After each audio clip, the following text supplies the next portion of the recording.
this is the perfect segment to kind of introduce these two young people who I will talk about in a bit of detail.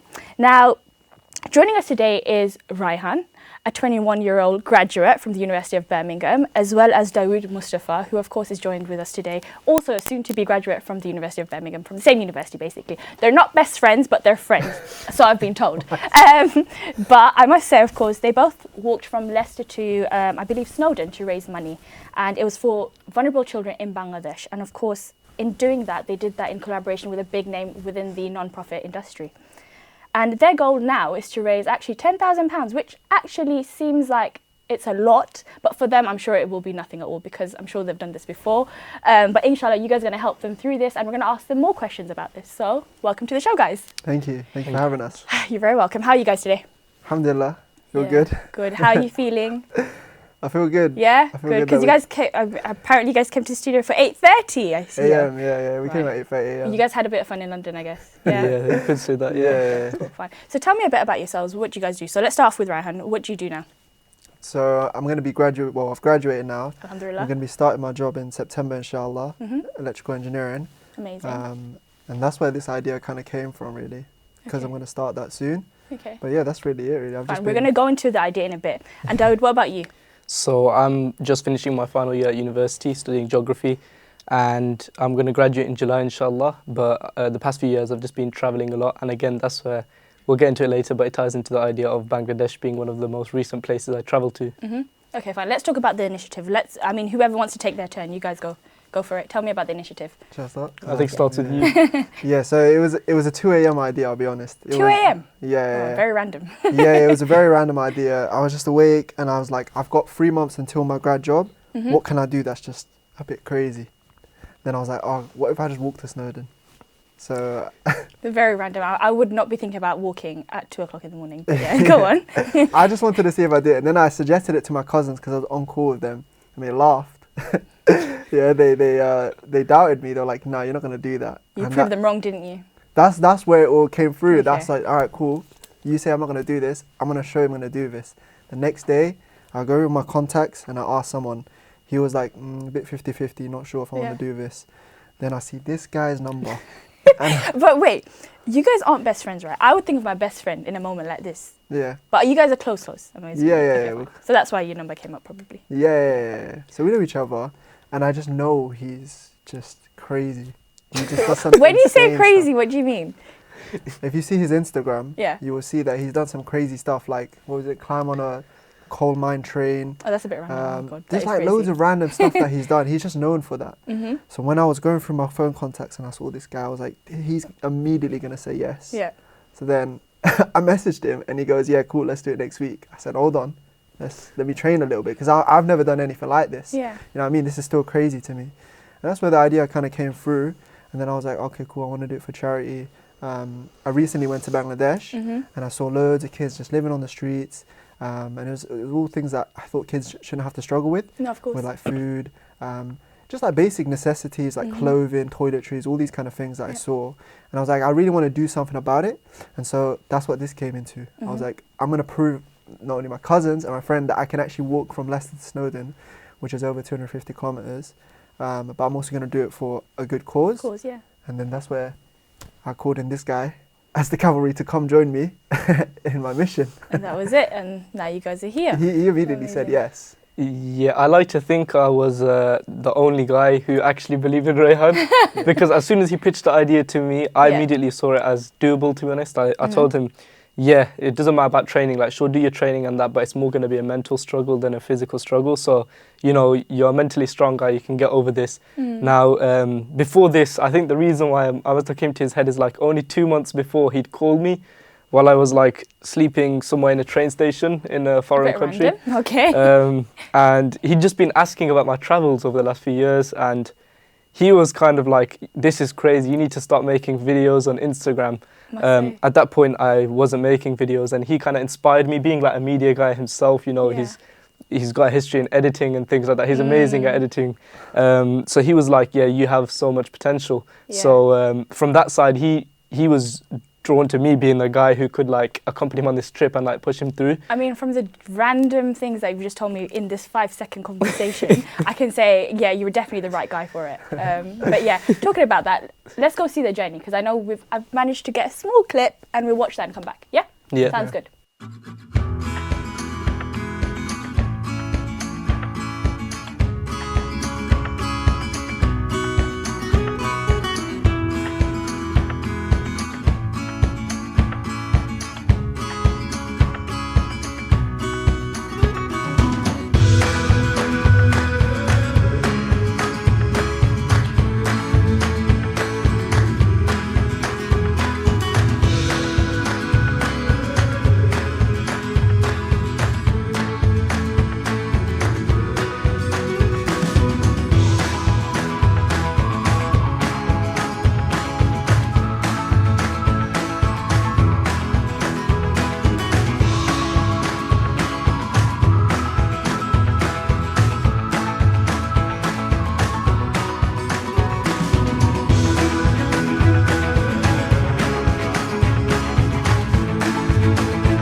And that was a beautiful recap, wasn't it, guys? Memory lane. It was so long ago. The haircut, I must say, is very funny indeed. I mean, it's nice to see you here like this. So yeah, I guess Channel S approved, I'm sure. Yeah.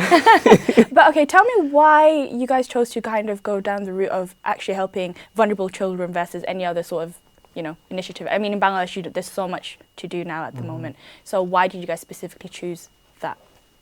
For me, I can say I was always just drawn to seeing like it was more so as soon as I hadn't gone to Bangladesh for over 10 years, and when I went That's a into long time. yeah, and when I went to Bangladesh, it was like I was much older, so I can now understand things. And I remember I was going on a train and I saw this little kid just sleeping on the floor, and the metal train is rumbling, and he's just sleeping on this like newspaper that's dirty. And then he was kicked off the train. I was just thinking, like, imagine I was that kid. He's like 10 years old, maybe 11 years old. Yeah. When you're 10 or 11, you should be dumb naive. I think I compare it to my actual siblings who are those kind of ages. Yeah. And I'm like, I look at them and like, they don't think about anything, No, and they shouldn't need of to course. think about anything. Whereas this kid is thinking about survival. He's thinking about he's actually thinking about like things that he shouldn't need to think about. And it stuck with me. That was the one thing that really stuck with me when I went to Bangladesh. And so initially I wanted to do something with schools in Bangladesh. And then when I approached it to Global Relief Trust, who is the project that collabed us with this, they suggested this, street children. And that's where the idea kind of came through. Perfect. And Dawud, what about you? Why did you want to join the journey? So very recently, in the past December, one of my most recent trips had been to Bangladesh. I've travelled like to lots of countries where there's street children before, but out of like all the 80 odd countries that I've been to, Bangladesh did stand out because it's such a densely populated country. It's one of the most densely populated in the world, and it's just the proportion of children that are on the street compared to like any other country that I think I'd seen before is just mental. Like every day, so many kids are just coming up to me trying to sell things, like, and there's a genuine concern. And I was just thinking, like, a kid shouldn't have to be worrying about trying to make a living at like the age of 5, even 4. Well, yeah, definitely. Small kids. So I was like, to be honest, Rayhan chose a very good cause. Very meaningful, if anything. Very I'm sure the meaningful. children, whoever has benefited from the £10,000 and more, inshallah, when you guys do raise more, inshallah, they'll really appreciate this.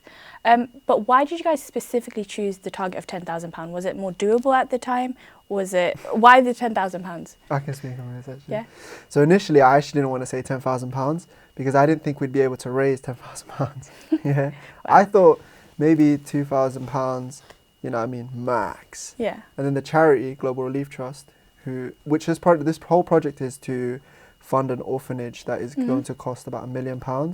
So they just threw in 10k in one of the meetings that we had with them.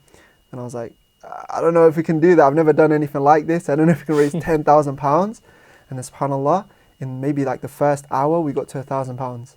Just like that? Like, yeah, literally. Just posting on our WhatsApp status and stuff. No way. Like people saw it. I posting the trailers. The trailers went crazy on our Instagrams. Alhamdulillah. Oh, and YouTube. Did you post something on YouTube yet? Or? Yeah, so we posted it mainly on our Instagrams and TikToks. Yeah.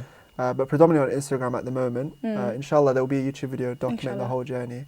But yeah, on Instagram, the trailer really did well, and a lot of people resonate. And yeah, in like the first hour, we got about £1,000, and alhamdulillah, now we're on to 6.1k, which is crazy. That's amazing. Inshallah. I can't even It's crazy how social media can actually bring about that sort of change as well, and bring about like fundraising and things like that. But talking about social media, what is the Instagram handle for both of you, and then also YouTube, if you are going to post on YouTube?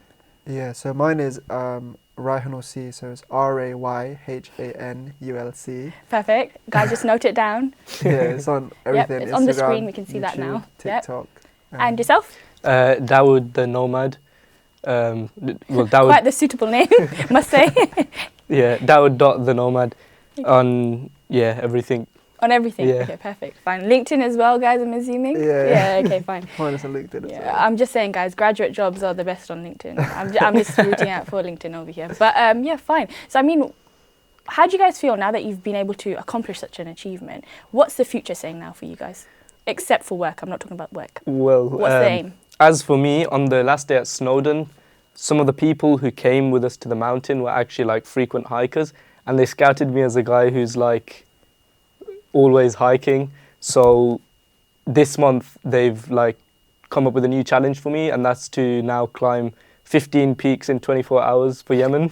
Wow, okay. So that's my new challenge, trying to raise a lot smaller than this Bangladesh project, but I'm still trying to raise around £2,000 Inshallah. for that, inshallah. But that's basically my future now. I plan to do a lot more hiking, but for charity rather than just for recreation. No, of course. And I think this is the right channel to be doing it on, because whenever I turn on Channel S, it's just charity appeals constantly. It's definitely the right channel and the right show, I guess.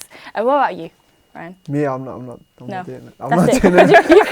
You're starting your job in what, September? Yeah. This challenge was honestly way more difficult than I thought it was. I don't think people understand, like, we were walking on A roads at night time, like, there was no path. Some of the times we're walking at 2 a.m, it's raining. We have a backpack. We also camping. Yeah. So you don't get enough recovery. No, of course. We're walking 40 But you've done it for a great cause, though. That's the thing. I'm sure it was worth it. No, alhamdulillah. I'm very happy that I did it. No, of course. But I mean, I'm sure that, what was the physical, I guess, strength like, if anything? Because you would have had to prepare beforehand. How much time did it take? Because if I think of doing something like that, how much time do I need?